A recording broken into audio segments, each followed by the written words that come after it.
I mean, I think most of the criticism I've gotten on Twitter was about what people think that I represent in terms of one of these labels, and then that I don't know, close to Nazis, or all sorts of weird associations, and conceptual associations that people have about stuff. So yeah, I don't know. It's something that I'm still navigating. But yeah, I like the definition that you propose.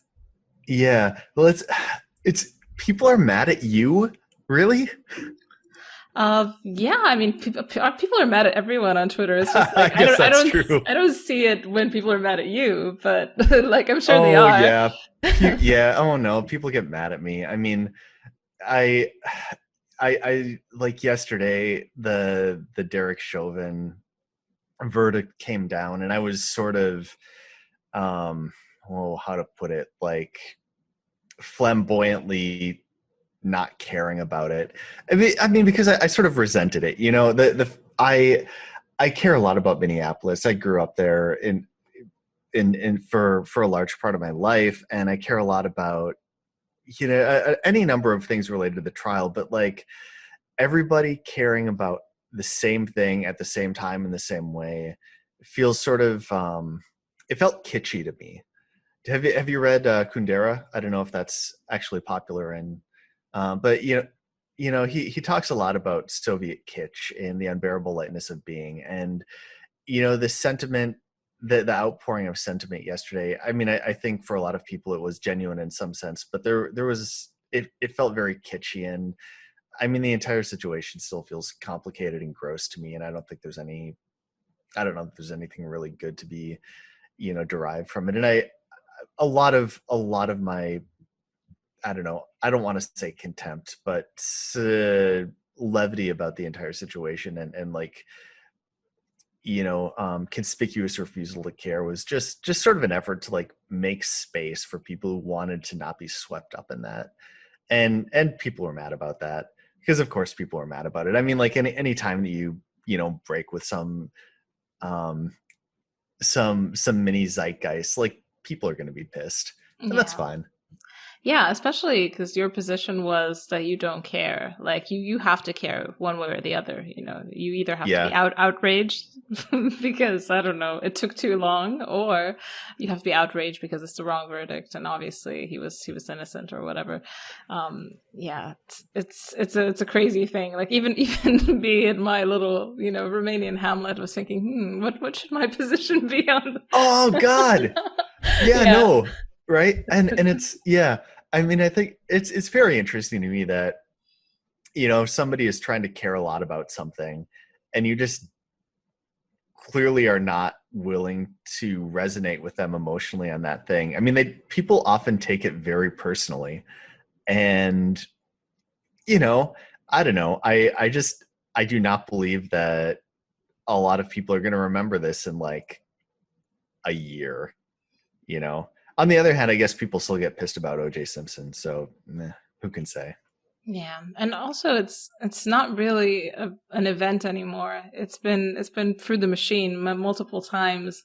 It's very hyper real. This whole it's a pseudo event. It's something that was captured on camera, obviously, and Yeah. the actual capturing of it on camera was the event.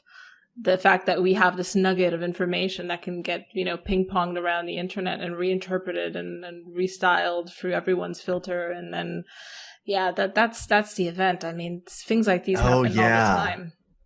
Yeah, it's not even the base level thing anymore. It's like what it's come to represent through, I mean, just everything. I mean, you probably saw some of the protests last summer and some of the events surrounding it. I mean, it was directly religious, like the crying and the wailing, and like people begging for forgiveness from other people. And it's like it was bad. It definitely, I mean, like I have a lot of complicated feelings about it, and like what is even possible to, I mean, okay, I'm even this I don't feel good talking about, but I mean it's a mess, and yet people are like projecting a lot of meaning onto it themselves, which is fine, but don't expect me to get swept up in it. Um, it's also really interesting how this type of event captures the imagination of the world as well. Like the Yeah, what is up with that? I mean, you were talking about living in Eastern Europe and feeling like you had to have an opinion about it. I mean, I have to tell you, I do not feel obliged to have strong opinions about local events in Eastern Europe, really at all. Yeah, that's just you being provincial. You should, Yeah. please. Well, But if I knew what any were, I might. yeah, I mean, I don't think you'll find out. To be honest, I know little about local events here as well. To my shame, um, but yeah, it's really interesting. Like American cultural empire is still going very strong. And that's just because of the internet. If you own the means of a means of intellectual production, you're gonna be producing a lot of stuff that's it's just more interesting. And once you speak English, that's the key to the world. Once you speak English, Yeah. you have access to all the memes, and they have access to you. So that's why I keep bringing this up. My friend was talking last year about like abortion rights in Alabama, and this is like a normal, chill girl here, and we were just having coffee and being Romanian, and she's like, Yeah. have you heard about abortion rights in Alabama? I'm like, I have because I'm on Twitter, but I don't know. How have you heard about this stuff? I thought I was just being weird, but yeah, it's very strange. That man, I it feels to me like there is an element of real cultural imperial.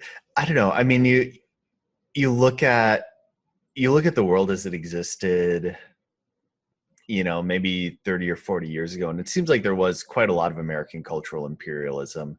And even before the internet, I mean, Coca-Cola was everywhere.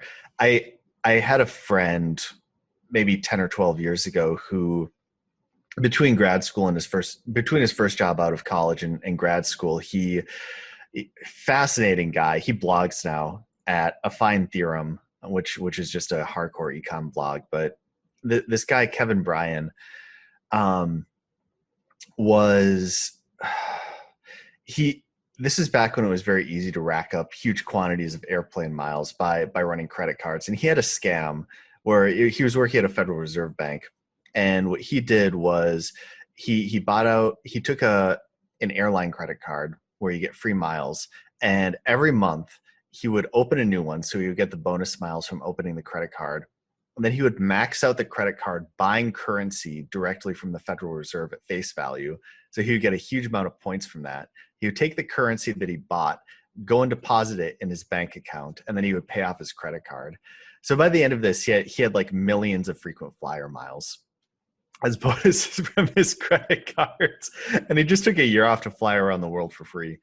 And I think these loopholes have been closed, sadly. But he was telling me he went on a flight. He was maybe like walking around the mountains in Tibet or something absurd like that. And he was walking from one place to another, and like a kid came out of the village that he was walking up to let him know that Michael Jackson had died. And it's like, come on, really? So I mean, like, I think like there was some kind of cultural export that was happening before, but maybe it didn't seem like the politics was being exported as much, or maybe that's changing now.